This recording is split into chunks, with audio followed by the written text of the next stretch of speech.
प्रिय विद्यार्थियों, आज की लाइव क्लास के अंतर्गत हम अध्ययन करने वाले वेदों के रचना काल के विषय पर। वैदिक साहित्य के इतिहास का ये पार्ट 4 है। इससे पूर्व के पार्ट 3 के अंतर्गत हमने अध्ययन किया वैदिक संहिताओं का, ब्राह्मण आर्यक उपनिषद का और वेदांग साहित्य का। यदि आपने इनका अध्ययन नहीं किया है, इनका लिंक आपको नीचे डिस्क्रिप्शन में मिल जाएगा, वहां से आप इनको जरूर देख लें। इसी के बाद आप इस वीडियो को देखें, जिससे आपको समझ में आएगा कि वेद क्या है, संहिताएं क्या है, आरण्यक उपनिषद क्या है और वेदांग साहित्य क्या है। अब हम देखेंगे आज वेदों के रचना काल को। प्रिय विद्यार्थियों, वेदों के रचना काल की बात करें तो ऋग्वेद विश्व का सबसे प्राचीन लिखित ग्रंथ है। यद्यपि वेदों का रचना काल निर्धारित करना असंभव है, फिर भी अनेक भारतीय और पाश्चात्य विद्वानों ने कुछ साक्ष्यों के आधार पर वेदों के रचना काल को निर्धारित करने का प्रयास किया है। आपको बता दें, वेदों के रचना कब की गई।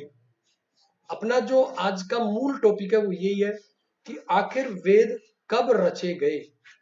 इस बात के लिए विभिन्न विद्वानों ने कुछ साक्ष्य जुटाए और उन साक्ष्यों के आधार पर उन्होंने ये बताने का प्रयास किया कि वेदों की रचना इस समय की गई। आपको बता दें, वेदों के रचना काल के विषय में कोई भी प्रमाणिक दस्तावेज नहीं है, लेकिन कुछ भारतीय और कुछ पाश्चात्य अंग्रेज विद्वानों ने कुछ अंतः साक्ष्य जुटाए और कुछ बाह्य साक्ष्य, और उन अंतः और बाह्य साक्ष्यों के आधार पर उन्होंने प्रत्येक वेद के रचना काल को हमें समझाने का प्रयास किया, विश्व को बताने का प्रयास किया कि ये वेद इस समय रचित हुआ होगा, ऐसी संभावना जताई गई। लेकिन इतना जरूर है, ये बिल्कुल फैक्ट है, वास्तविक है, सत्य है कि यदि वेदों की रचना हुई तो उनमें सबसे पहले ऋग्वेद की रचना की गई। अर्थात वेदों में सबसे प्राचीन जो वेद है वो ऋग्वेद है। आज का हमारा मूल टॉपिक, मूल विषय यही है कि कौन सा वेद कब लिखा गया। लेकिन एक बात आप जरूर नोट कर ले परीक्षा दृष्टया कि वेदों में सबसे प्राचीन जो वेद है वो ऋग्वेद है। आगे यदि हम देखें तो सबसे पहले प्रिय विद्यार्थियों, सबसे जो सर्वमान्य और सबसे ज्यादा प्रसिद्ध मत है वो है मैक्स मूलर का मत। मैक्स मूलर एक पाश्चात्य विद्वान थे। मैक्स मूलर ने ऋग्वेद का समय 1150 ईसा पूर्व स्वीकार किया है। अपने मत की पुष्टि में उन्होंने कहा कि गौतम बुद्ध के जन्म के समय तक वैदिक साहित्य लिखा जा चुका था और गौतम बुद्ध का समय 500 ईसा पूर्व माना जाता है। पहले तो आप ईसा पूर्व को समझ लीजिए, ईसा पूर्व क्या है। जैसे अब सन 2020 चल रही है, तो इसका मतलब है कि 2020 का मतलब है 0 से 2020, अर्थात 2020 वर्ष तो हो चुके हैं और 0 से पूर्व के 500 वर्ष और लगा लो, क्योंकि ईसा पूर्व का मतलब है कि जो ईसा ईस्वी सन्मत है, 0 ईस्वी सन्मत, उससे 500 पूर्व, अर्थात 2020 में 500 और जोड़ दीजिएगा तो ये टोटल समय आ जाएगा ऋग्वेद का। तो 2020 प्लस 500 लगभग 2500 वर्ष से पूर्व। तो ये मत किसका है? ये मत हो गया मैक्स मूलर का। इसलिए वैदिक साहित्य 600 ईसा पूर्व तक प्रणीत हो चुका होगा, ऐसा मत है मैक्स मूलर का। प्रिय विद्यार्थियों, वेदों के रचना काल के विषय में जितने भी मत आए उनमें सबसे प्रमाणिक, सबसे प्रसिद्ध जो मत था वो मैक्स मूलर का ही माना जाता है। इसके बाद मैकडोनल्ड का मत आता है। मैकडोनल्ड ने भाषा विज्ञान के आधार पर ऋग्वेद का रचना काल 1300 ईसा पूर्व स्वीकार किया।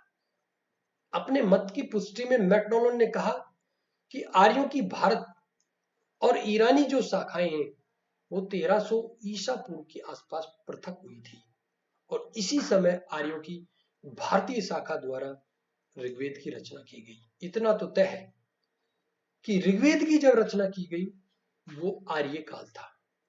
उस समय भारत में आर्य निवास करते थे। तो मैकडोनल्ड ने इन आर्यों को ही आधार बनाया और आर्यों के आधार पर ही मैकडॉनल्ड ने अपना मत प्रस्तुत किया और बताया कि वेदों का रचना काल 1300 ईसा पूर्व हो सकता है। क्यों? क्योंकि उन्होंने प्रमाण दिया कि आर्य जो मध्य भारत से, मध्य एशिया से आए थे, वे आर्य, उन आर्यों की भारत और ईरान की जो शाखाएं वो 1300 ईसा पूर्व के आसपास अलग हुई होंगी और तभी इन वेदों की रचना की गई। वेदों के रचना काल के विषय में जो तीसरा मत आता है, वो तीसरा मत है जैकोबी का मत। जैकोबी भी एक पाश्चात्य विद्वान थे, जर्मनी के निवासी थे और इन्होंने ज्योतिष गणना के आधार पर ऋग्वेद का समय 4500 ईसा पूर्व स्वीकार किया। आपको इस विषय में बिल्कुल भी भ्रमित नहीं होना है। वेदों का रचना काल का समय क्या था, ये अलग प्रश्न है, लेकिन इस संबंध में विभिन्न विद्वानों का मत क्या है, ये प्रश्न अलग है और हम फिलहाल इसी को पढ़ रहे हैं। पहले हमने मैक्स मूलर का पढ़ा, जिन्होंने 1150 ईसा पूर्व बताया। फिर मैकडॉनल्ड को पढ़ा, जिन्होंने 1300 ईसा पूर्व बताया। अब हम देख रहे हैं जैकोबी, जो जर्मन के ज्योतिषाचार्य थे। उन्होंने बताया कि वेदों का रचना काल 4500 ईसा पूर्व रहा होगा। देखिए, इस विषय में जैकोबी ने प्रमाण भी दिए। जैकोबी ने अपने प्रमाण में कहा कि कल्प सूत्रों के विवाह प्रकरण में ध्रुव इव स्थिरा भव एक वाक्य आया है। देखिए, यहां पर समझिए जैकोबी ने अपने प्रमाण क्या दिया। जैकोबी ने कहा कि जो कल्प सूत्र थे उनमें एक सूत्र था, एक प्रकरण आया है, ध्रुव इव स्थिरा भव, अर्थात उस समय तक ध्रुव तारा अधिक चमकीला और स्थिर रहा होगा। ज्योतिष गणना के आधार पर यह स्थिति उन्होंने निकाली तो ये स्थिति पाई गई 2000 ईसा पूर्व। इसलिए कल्प सूत्रों से भी पहले ऋग्वेद की रचना हो चुकी होगी, ये माना जैकोबी ने। समझ चुके होंगे। जैकोबी ने प्रमाण क्या दिया? जैकोबी ने प्रमाण दिया कि ध्रुव एवं स्थिरा भाव ये कल्प सूत्रों में आया है और ये बात ध्रुव तारे को लेकर कही गई है कि जो समय ये बात कही गई थी कल्प सूत्रों में, उस समय ध्रुव तारा स्थिर हो चुका था और ज्योतिष शास्त्र में ये स्थिति ध्रुवों की 2000 ईसा पूर्व थी। तो हम मान सकते हैं उस समय से काफी पहले ऋग्वेद रचे गए होंगे। इस आधार पर जैकोबी ने बताया कि ऋग्वेद का रचना काल 4500 ईसा पूर्व माना जा सकता है। डॉक्टर भंडारकर का मत। डॉक्टर आरजी भंडारकर ने ऋग्वेद का रचना काल 6000 ईसा पूर्व माना। अपने प्रमाण में डॉक्टर भंडारकर ने कहा कि यजुर्वेद के 40वें अध्याय में एक असूरिया शब्द आया है और उस असूरिया का संबंध असीरिया अर्थात मेसोपोटामिया से है। ऋग्वेद में देवताओं और राक्षसों के युद्ध का भी उल्लेख है और असीरिया के लोग ही इन वेदों में उल्लेखित राक्षस थे। देखिए, डॉक्टर भंडारकर ने क्या अपना प्रमाण रखा वो समझिए। डॉक्टर भंडारकर ने माना कि भाई यजुर्वेद का जो 40वां अध्याय है उसके अंतर्गत एक असूरिया शब्द आया, जिसका अर्थ होता है राक्षस और उसका संबंध मेसोपोटामिया से है, असीरिया से। तो डॉक्टर भंडारकर ने माना कि ऋग्वेद में जो देवताओं और देवताओं की राक्षसों की जो लड़ाई वर्णित है, वो ये राक्षस ये वही असीरिया के या मेसोपोटामिया के लोग हैं जो वेदों में राक्षस रूप में वर्णित किए गए हैं।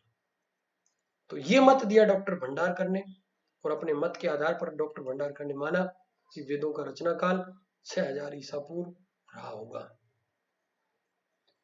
इतिहास के मुताबिक असीरिया के राक्षस 2500 ईसा पूर्व भारत में आए थे, इसलिए यजुर्वेद से पहले ही ऋग्वेद का रचना काल 6000 ईसा पूर्व रहा होगा। ये कहना है डॉक्टर आरजी भंडारकर का। डॉक्टर आरजी भंडारकर ने कहा कि असीरिया के जो राक्षस थे वो 2500 ईसा पूर्व में भारत आए थे, और जब वेदों में इसका वर्णन है तो इसका मतलब है वेद इससे भी पहले लिखे गए थे। इस आधार पर डॉक्टर आरजी भंडारकर ने वेदों का रचना काल, वेदों का रचना का समय जो माना 6000 ईसा पूर्व माना। तो प्रिय विद्यार्थियों, ये थे आज की वीडियो के अंतर्गत हमने अध्ययन किया वेदों का रचना काल कि वेद कब लिखे गए।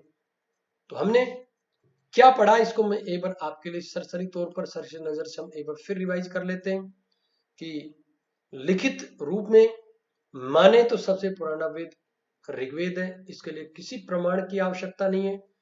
सर्वमान्य रूप से आप इस बात को मान सकते हैं कि जब वेद लिखे गए तो सबसे पहले ऋग्वेद लिखा गया। प्रिय विद्यार्थियों, आपसे इस टॉपिक से 3 नंबर में और 1 नंबर में क्वेश्चन पूछा जाता है। तो मैं बता दूं यहाँ पर आपको 1 नंबर में आपसे 1 लाइन में क्वेश्चन पूछा जाएगा और 3 नंबर का जो क्वेश्चन होगा उसमें आपको 5 से 6 लाइन लिखनी होगी। उसमें क्या होगा, उसमें आपसे पूछ लेंगे कि मैक्स मूलर का वेदों के रचना काल के विषय में क्या मत है बताइए। डॉक्टर भंडारकर का क्या मत है, जर्मन विद्वान जैकोबी का वेदों के रचना काल के संदर्भ में क्या मत है। 3 नंबर में आपसे टिप्पणी पूछ सकते हैं, तब टिप्पणी में आपको यह बताना होगा।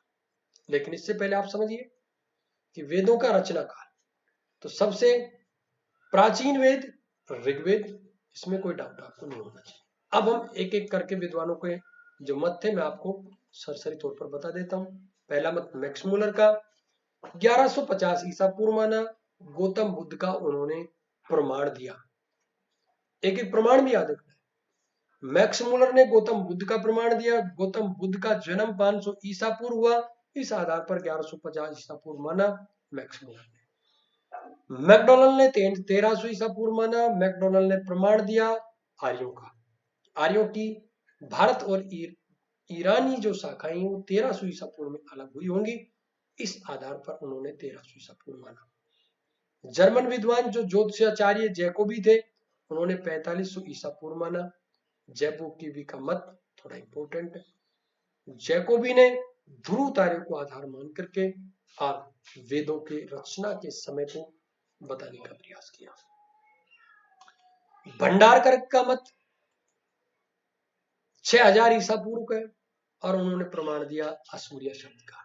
ये विद्यार्थियों, वेदों के रचना काल के संदर्भ में 4 विद्वानों के मत हमने पढ़े।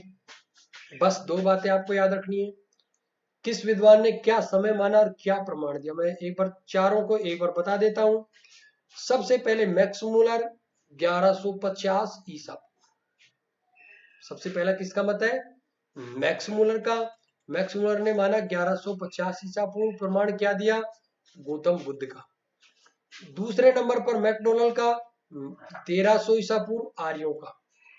तीसरा जैकोबी ने 4500 ईसा पूर्व और मत दिया ध्रुव तारे का।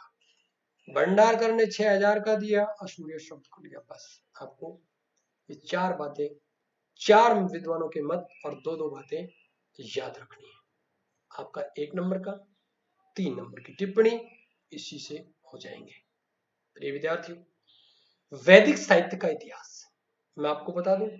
संस्कृत साहित्य का इतिहास पहले पार्ट की वीडियो में हमने आपको एक टेबल, एक तालिका सबसे पहले बताई थी कि भाई संस्कृत साहित्य के इतिहास के कितने पार्ट हैं, वैदिक साहित्य, लौकिक साहित्य। तो हमने वैदिक साहित्य को पढ़ लिया है 4 भागों में। 4 वीडियोज में हमने आपको संस्कृत साहित्य के इतिहास के अंतर्गत वैदिक साहित्य को समझाने का प्रयास किया। एक बार भी आप इन 4 पार्ट की वीडियोज को जरूर देख लेना। प्रिय विद्यार्थियों, आपको बता दूं ये पार्ट 4 की वीडियो, पार्ट 3 में हमने इन वेदांग साहित्य को पढ़ा था। आपने इस वीडियो को नहीं देखा है तो इसका लिंक आपको नीचे डिस्क्रिप्शन में मिल जाएगा, वहां से आप इस वेदांग साहित्य का अध्ययन जरूर करें, क्योंकि वेदांग साहित्य से आपके काफी क्वेश्चन पूछे जाते हैं। पार्ट 1 और पार्ट 2 की वीडियो में हमने पढ़ा संहिता, ब्राह्मण, आरण्यक और उपनिषद को। मैं आपको बता दूं पार्ट 2 में पढ़ा था ब्राह्मण, आरण्यक, उपनिषद को। पार्ट 1 में हमने पढ़ा था संहिताओं। संहिताएं 4 है, उनको भी मैंने आपको स्पष्ट रूप से पहले ही बता दिया था, ऋग्वेद, यजुर्वेद, सामवेद और अथर्ववेद। इस रूप से ये देख सकते हैं चारों संहिताएं हमने पढ़ी थी। तो प्रिय विद्यार्थियों, पूरे वैदिक साहित्य को मैंने एक बार की फिर से आपके लिए रिवाइज कर दिया है। बस संस्कृत साहित्य का इतिहास, वैदिक साहित्य, लौकिक साहित्य। वैदिक साहित्य में संहिता ब्राह्मण, आरण्यक, उपनिषद। संहिताओं में 4 संहिताएं, ऋग्वेद, यजुर्वेद, सामवेद, अथर्ववेद। इसके बाद हमने पढ़ा क्या? वेदांग साहित्य को। वेदांग साहित्य, वेदांग कितने? वेदांग 6 है। बहुत ही सरल क्वेश्चन ये पड़ता है, ये देख सकते हैं वेदांग कितने? 6। सरसरी तौर पर 1 नंबर का क्वेश्चन तो आपका इसी से बन जाता है। फिर हमने एक एक करके इन 6 के 6 वेदांगों को पढ़ा। प्रिय विद्यार्थियों, इनमें आप कल्प को और ज्योतिष को थोड़ा ध्यान से पढ़ना, क्योंकि इनसे ही थोड़ा इंपॉर्टेंट क्वेश्चन बनता है। एक जो चीज इनमें याद रखने की, वो मैं यहाँ बता दूं, चारों वेद के जो ज्योतिष शास्त्र हैं इनको भी आप देख लेना। लेकिन इससे ज्यादा इंपॉर्टेंट ये बनता है कि जो 4 वेद है, इन चारों वेद के ऋत्विक कौन है, उपवेद कौन है और उपवेद के प्रवर्तक कौन है, ये और थोड़ा आप ध्यान से देख लेना, इंपॉर्टेंट क्वेश्चन बनता है। और आज के इस पार्ट में हमने पढ़ लिया वेदों के रचना काल के संबंध में विभिन्न विद्वानों का मत। इसमें मैक्स मुलर का मत, मैकडोनाल्ड जैकोबी का मत और डॉक्टर आरजी भंडारकर का मत। तो साथियों, प्रिय विद्यार्थियों, आज की वीडियो में बस इतना ही हम रखेंगे। इसी के साथ आपका वैदिक साहित्य का इतिहास भी पूर्ण हो जाता है। हमारे चैनल पर आपको आपकी जो विजेत्री पाठ्य पुस्तक है, इसकी सभी पाठों की वीडियोज भी धीरे धीरे मिल जाएंगी। छंद की वीडियोज ऑलरेडी रखी हैं, चैनल पर है। छंद नाम से जो प्लेलिस्ट, उसमें जाके आप स्टडी कर सकते हैं। अलंकार को भी आप अलंकार, समास को भी समास नाम से जो प्लेलिस्ट, उसमें जाकर अध्ययन कर सकते हैं। इसके अलावा वैदिक साहित्य आपका पूरा हो गया। इस सीरीज की अगली वीडियो में हम आपको लौकिक साहित्य का इतिहास भी पढ़ाएंगे। इन्हीं शुभकामनाओं के साथ में लॉकडाउन के दौरान आप नियमित रूप से पढ़ते रहिए, खुश रहिए, घर पर रहिए, सुरक्षित रहिए। नमस्कार।